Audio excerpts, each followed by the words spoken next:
ताज्या बातम्यांसाठी ABP माझाला subscribe करा आणि बेल आयकॉन प्रेस करा। खासदार उदयनराजे भोसले हे साताऱ्यात पत्रकार परिषद घेत आहेत। थेट जाऊ। राजकीय दृष्टिकोन असेल किंवा कुठला दृष्टिकोन असेल मला माहित नाही, कल्पना नाही, पण मात्र एखाद्या समाजाला दाबण्याचं काम अनेक वर्षापासून झालंय। मी प्रथम स्पष्ट करतो की मी जरी मराठा जन्माला आलो असलो तरी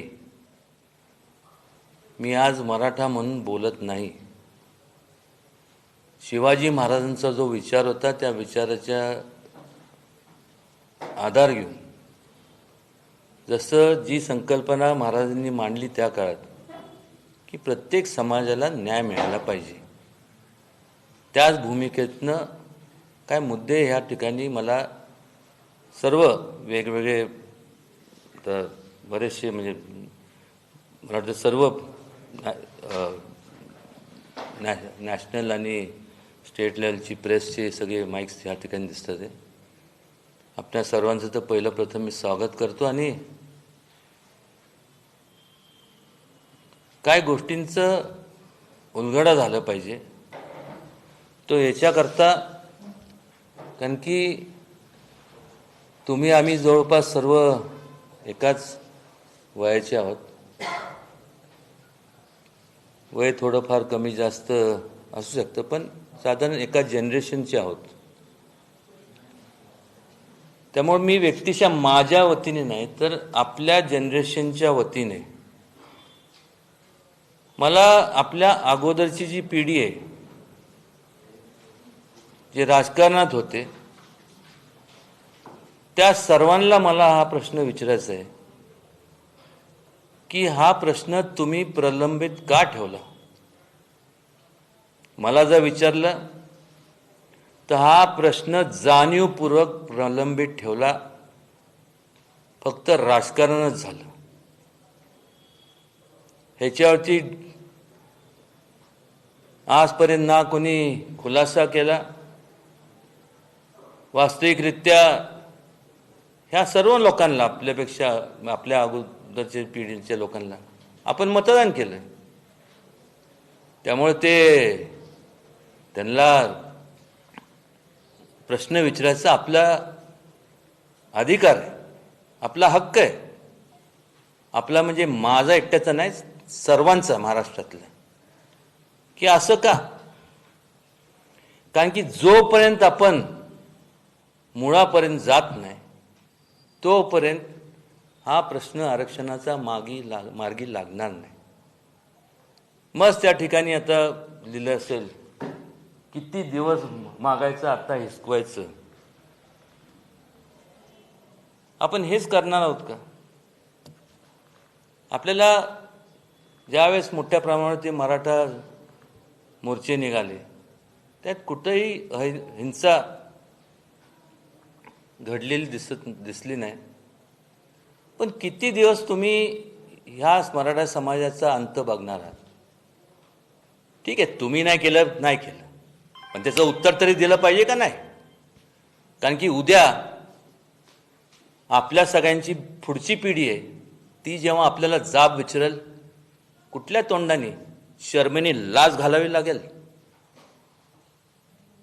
त्यामुळं ह्याचं उत्तर त्यांनी दिलं पाहिजे, हा प्रश्न त्यांनीच मार्गी लावला पाहिजे, कारण की अजूनही तेच सत्तेत आहेत, त्यांना त्यातली सखोल माहिती आहे, सगळंच माहिती आहे त्यांना। आणि त्यामुळं ह्या संपूर्ण मराठा समाजाचे ज्या व्यथा आहेत त्या एवढ्याच आहेत। एक म्हणजे मराठा आरक्षणाचा मुद्दा एवढे वर्ष प्रलंबित का राहिला। दुसरा, त्यावेळेस सत्तेत असणाऱ्यांनी का प्रश्न सोडवला नाही याचे उत्तर द्यावे। मंडल आयोग वेळी मराठा समाजाचा विचार का झाला नाही। पंतप्रधान VP सिंग होते, मंडल आयोग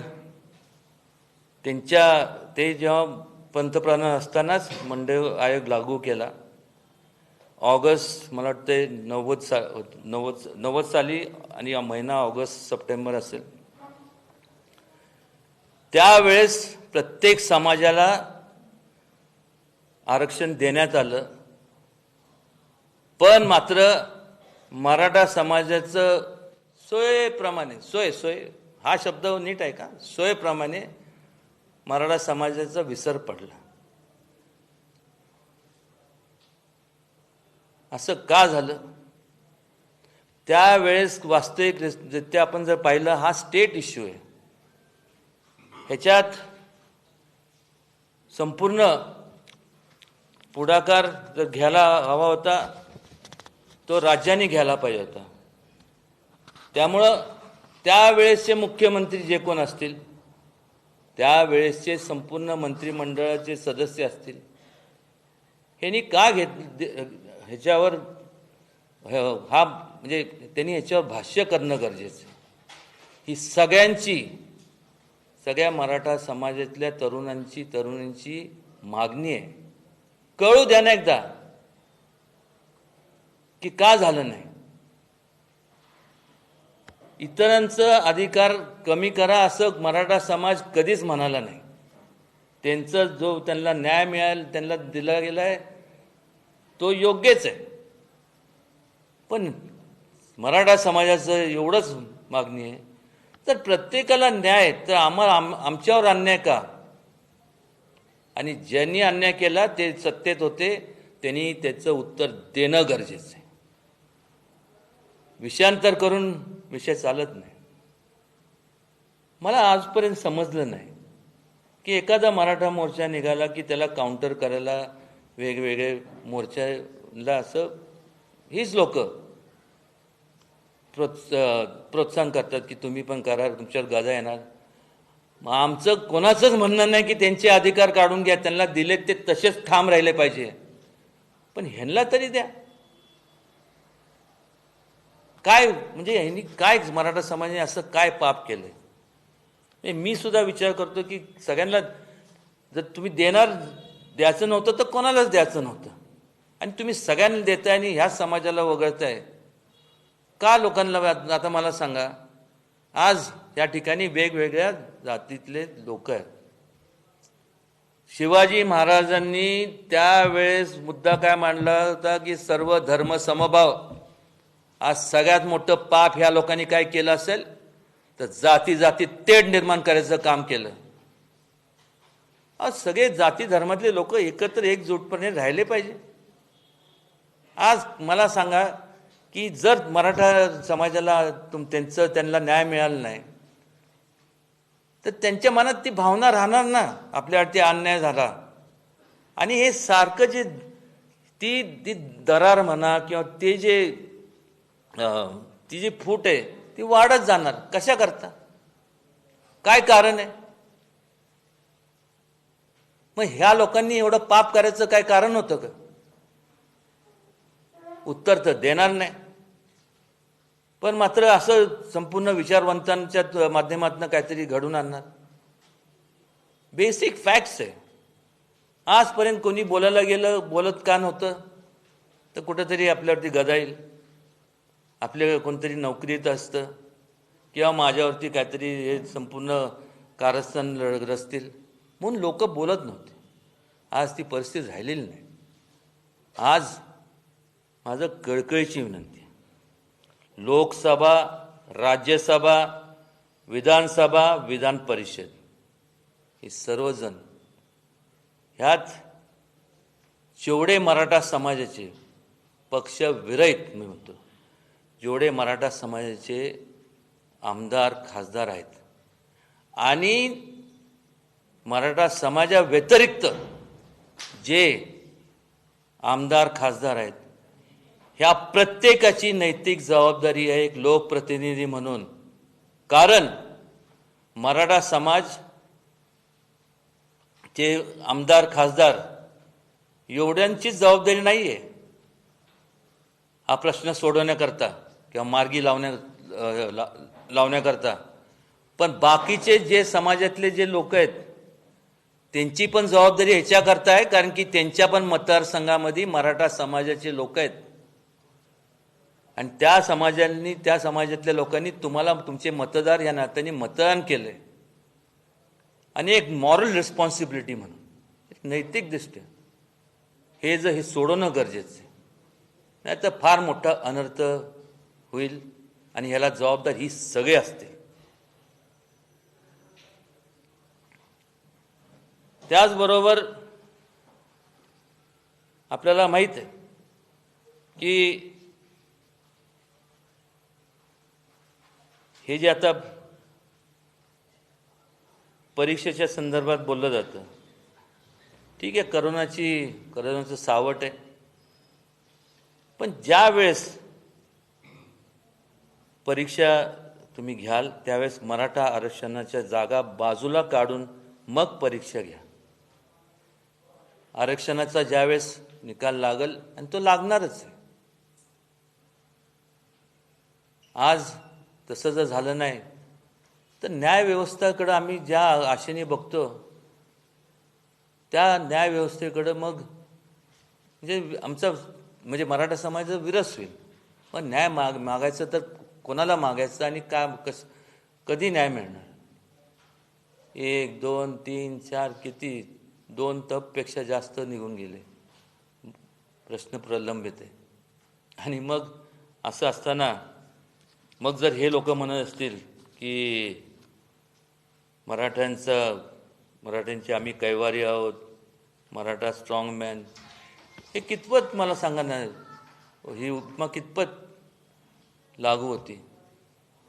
काही मागितलं नाही आपल्या लोकांकडनं. हे मोठे लोक आहेत, हे फार असं हे समजतात. हे मोठे नाही आहेत, वयाने मोठे आहेत, पण ही मोठे एवढ्या करताय कारण अनेक तुमच्यासारख्या मतदारांनी त्यांना निवडून दिलं, त्या पदावर बसवलं, त्यांच्यावर विश्वास ठेवला, म्हणून त्या पदावर गेल्यामुळे ही मोठी आहेत. कोण आमदार झालं, कोण खासदार झालं, कोण मंत्री झालं, पण त्यांना एक त्यांनी समजून घेतलं पाहिजे की ज्या लोकांनी तुम्हाला मानपान दिला, तुम्हाला संपूर्ण सन्मान केला, तुम्हाला ते योग्यतेचं समजलं, तुमच्यावर विश्वास ठेवला, जर त्यांचा आता तर विश्वासघात म्हणण्यापेक्षा त्यांचा विश्वास जर उडाला तर हीच लोक तुम्हाला ज्यांनी निवडून दिलं ही सुद्धा तुम्हाला खाली खेचू शकतात. ही लोकशाही आहे. या लोकशाहीमध्ये कोण मोठं कोण छोटं नाही आहे.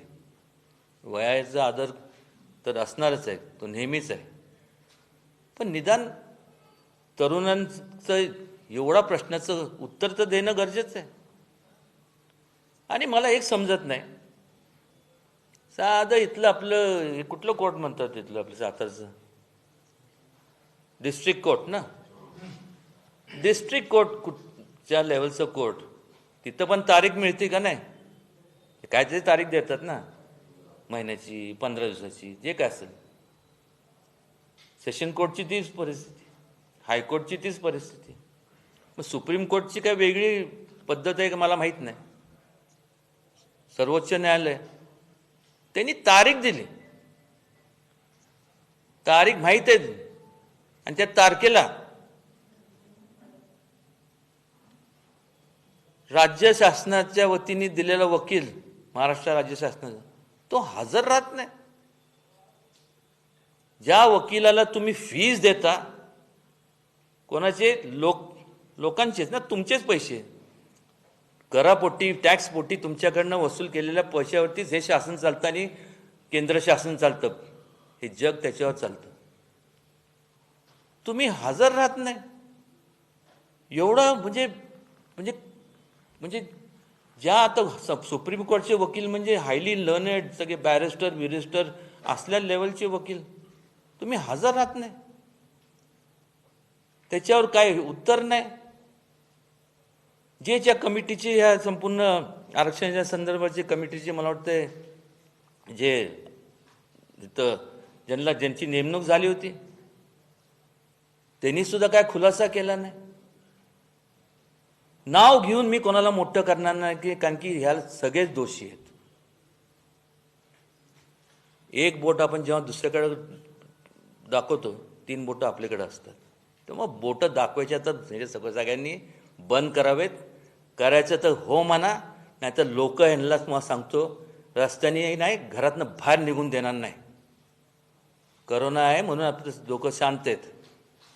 किती वेळ लागतो? किती वेळ लागतो मला सांगा ना. लोक जेव्हा तुमच्यावरती अन्याय होत गेला, दाबत गेला कुठं स्प्रिंग असते ना, स्प्रिंग बॉलपेनची स्प्रिंग असती ती एवढी दाबली, एवढी दाबू शकतो, एवढी दाबू शकतो. आणि जेव्हा जागाच उरत नाही तेव्हा ती सटकते.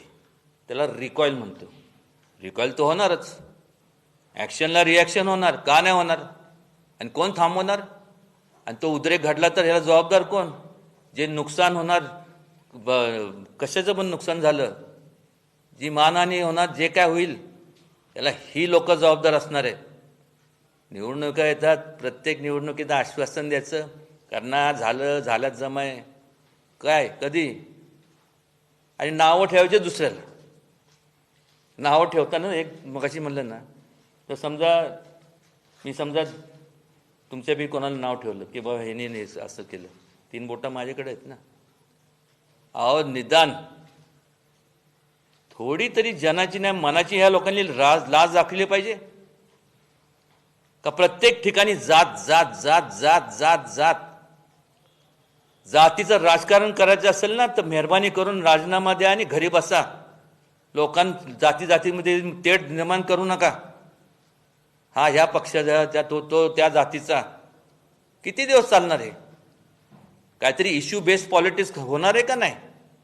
का फक्त नुसतं तेवढंच वेळ मारून न्यायचं आणि फक्त म्हणजे पॉलिटिक्स ह्याचं तुमचं सत्तेचं होणार आहे? शेवटी विचार करणं गरजेचं आहे की आज नावं ठेवताना देवेंद्र फडणवीस तो आपल्याच वयाचा आहे ना. केलं ना त्यांनी ह्याला म्हणजे आरक्षण टिकवलं, हे त्याचा पुढाकार घेतला आहे, त्यालाच नावं ठेवायचं. ठीक आहे, सत्तांतर झालं, तुम्ही सत्तेत आला, मग करा ना, ते पुढं न्या ना. का नेलं नाही? उलट तुम्ही तुमचं वकिलालाच गायब करून टाकलं. प्लेन उशिरा आला असणार का, कुठलं तरी ट्रेन गाडी पंक्चर, चाक पंक्चर झालं असं काहीतरी फडतूस कारण असणार काहीतरी. कमाल आहे. एवढा मोठा प्रश्न आहे आणि एवढं किरकोळ काढता मराठा समाजाला. ह्या सगळ्यांनी सांगतो ना, विसरून चालणार नाही. तुम्हाला सत्तेत राहायचं आहे ना, राजकारण पुढं लोकांच्या पुढं जायचं असेल तर एक लक्षात घ्या, महाराष्ट्र आहे महाराष्ट्र. इतर जातीतले जसे लोक आहेत तिथं मराठा समाज सुद्धा एक जात म्हणून आहे आणि ती निर्णायक जात आहे. माझी कळकळीची विनंती आहे प्रत्येकाला, जातीतला कुठलाही उमेदवार असू दे, पण मात्र त्याच्याकडनं आश्वासन घ्या की हा प्रश्न तुम्ही तडीस लावणार तरच आम्ही तुमच्या बरोबर आहोत. नाही तर काय करायचं? उगीच आपलं मतदान करायचं आणि मग हे म्हणजे थोडंफार आपण जरा विचार करणं गरजेचं आहे. आणि हाय टाईम काय त्याला अर्थ राहत नाही. म्हणजे अक्षरशः ते कुबट वास आता म्हणजे एवढा कुबट वास येतोय की बोलायची सोय नाही. आणि त्यात हा करोना. काय बोलणार आता मला सांगा? काय बोलू शकतो?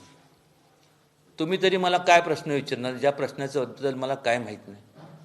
हे जेवढे प्रश्न मी आपल्याला सांगितले ना, हे सगळे प्रश्न, माझी कृपया करून विनंती आहे की हे सगळे प्रश्नांचं उत्तर माझ्या सकट जेवढे आपल्या पिढीतले लोक आहेत, जे जनरेशनमध्ये त्यांना माहिती झालं पाहिजे की हे आजपर्यंत का झालं नाही आणि जबाबदार कोण आहे याला, ह्याचा खुलासा झाला पाहिजे.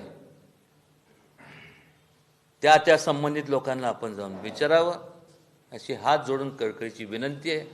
माझ्या परीने मी नेहमीच परकटपणे मराठा आरक्षणाबद्दल बोलत आलेलो आहे.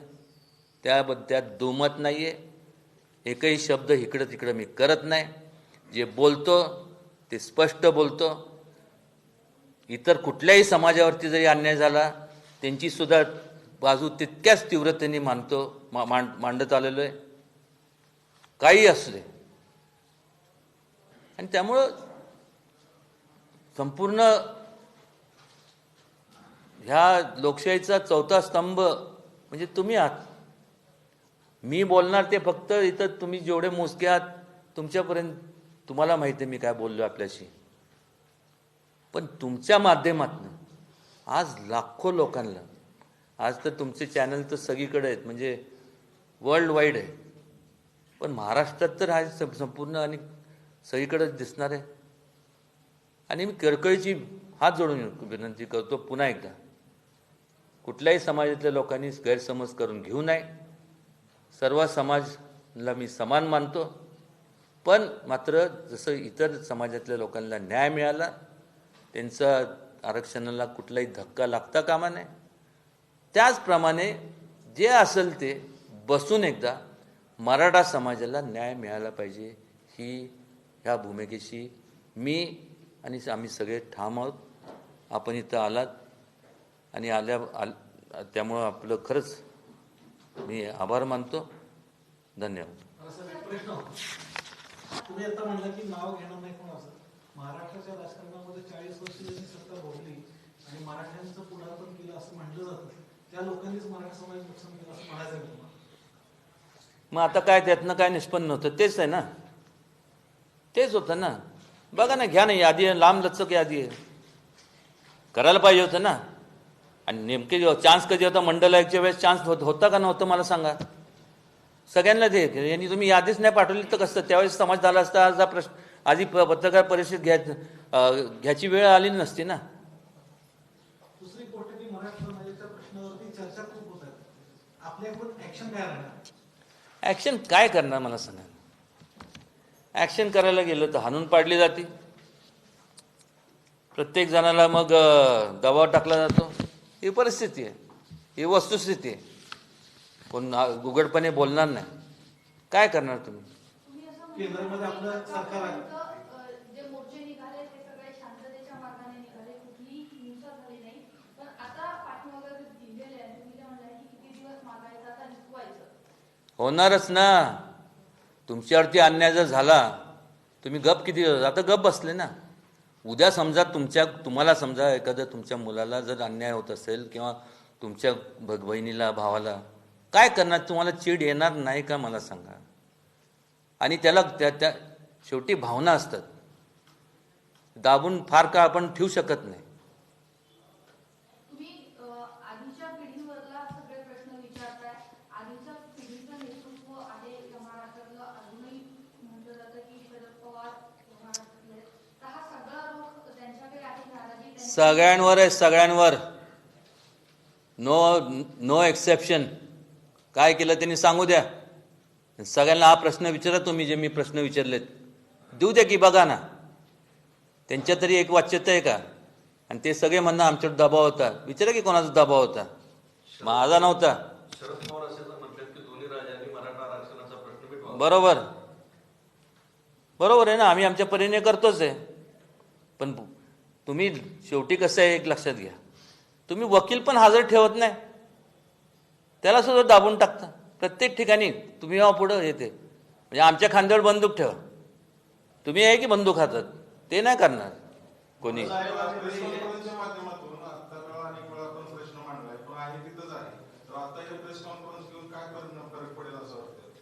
बोलणं तर काम आहे, कोणीतरी बोललं पाहिजे. मग तेच होणार ना नंतर, आणि ह्याला जबाबदार ते असणार आहे.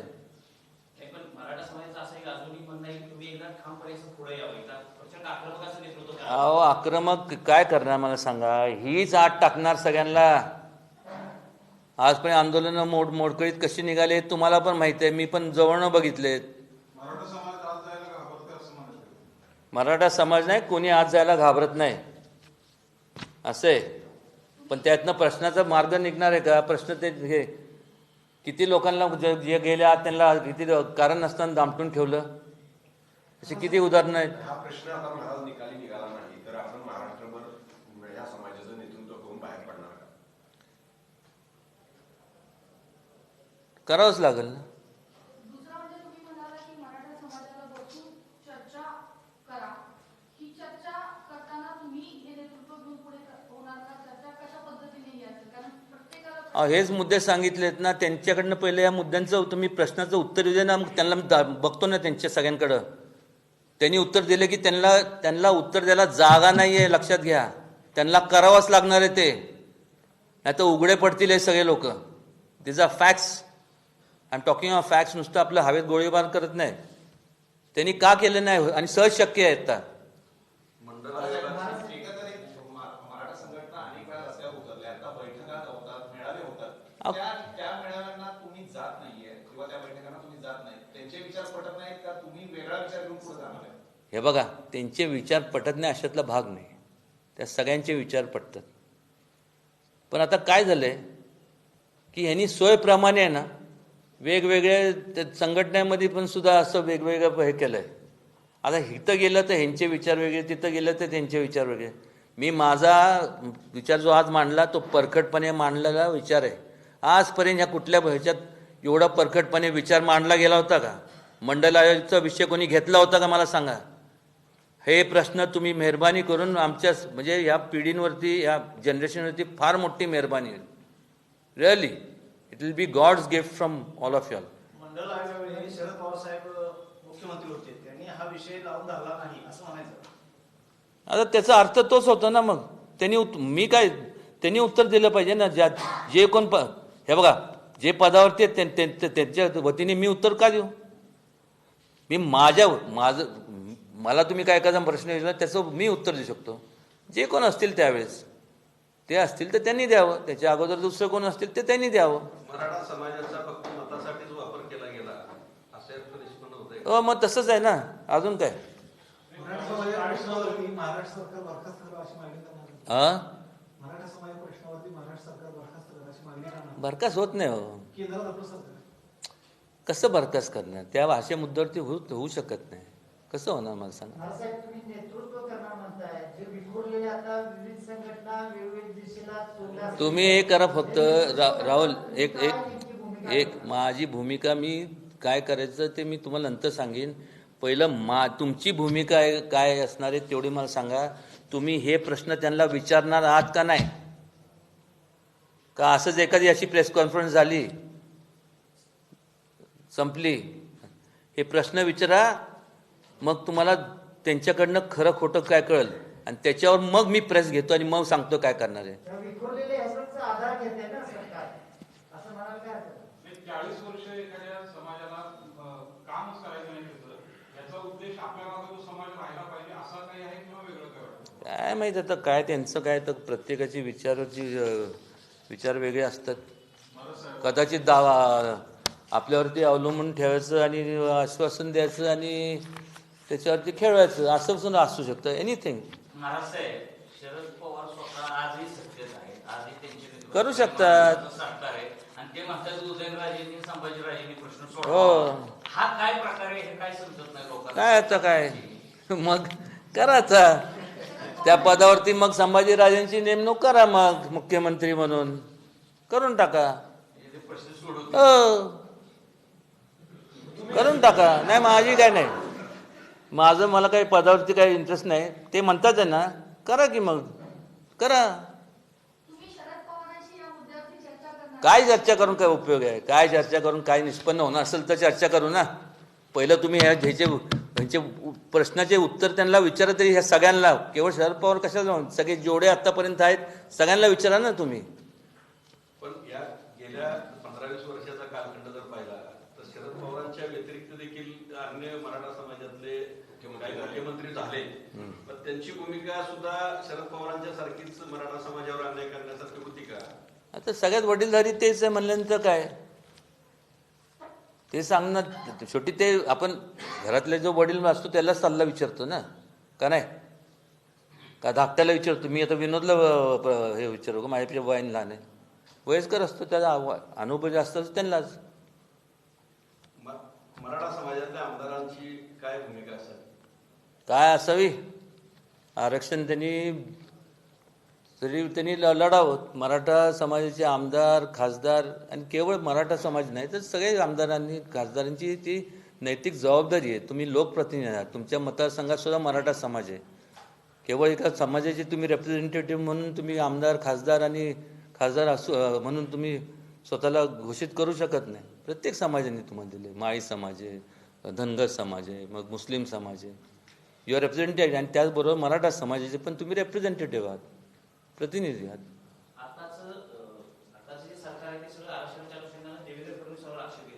काय संबंध नाही देवेंद्रांचं वरती आक्षेप घ्यायचा स्वतःचं बघा पहिलं आणि मग दुसऱ्याकडे बोट दाखवा आरक्षण वकील तुम्ही जाऊन देत नाही आणि मग दुसऱ्यांवरती हे करते आक्षेप बोलायला काय हो आज मला सांगा ना देवेंद्र फडणवीस हा मराठा नसून त्यांनी नेलं ना त्यांनी जात बघितली का पात बघितली काय बघितलं नाही त्यांनी संपूर्ण हे केलं रेटलं ना सत्तांतर झालं त्यानंतर ह्या लोकांनी ते पुढे न्यायला पाहिजे होतं ना त्यांनी इथपर्यंत नेलं पुढचं तुम्ही नाहीतर या परत मग द्या सत्ता त्यांच्या हातात देवेंद्रांच्या हातात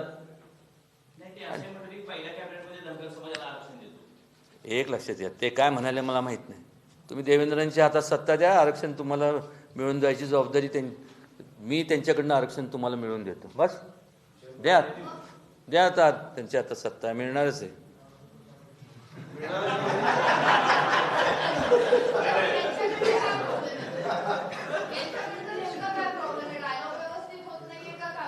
कोणाकडनं ह्यांच्याशी काय बोलायचं मला सांगा ना जर करायचं असतं त्यांनी मागच केलं असतं ना आता काय बोलू पालत्या घड्यावरती पाणी टाकल्यासारखं आहे आणि कसं त्या अपॉइंटमेंट दिली तर जाणार ना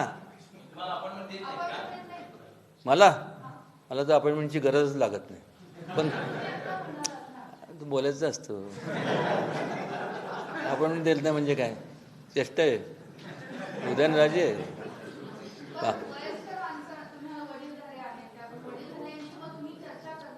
काय बोलू काय मला सांगा काय बोलणार त्याच्यावरती बोलणं झालंय बोलणं ह्याच्या अगोदर सुद्धा करणार आहे हे करणार आहे काय कधी करणार आमचं गेलं की मग करणार का आमच्या आहे ते तरी करा थँक्यू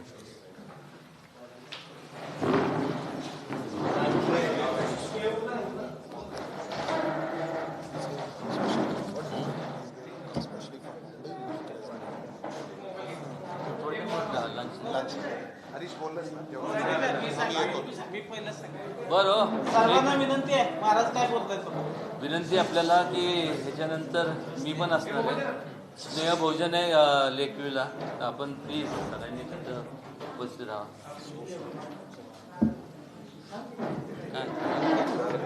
कोण आलंय का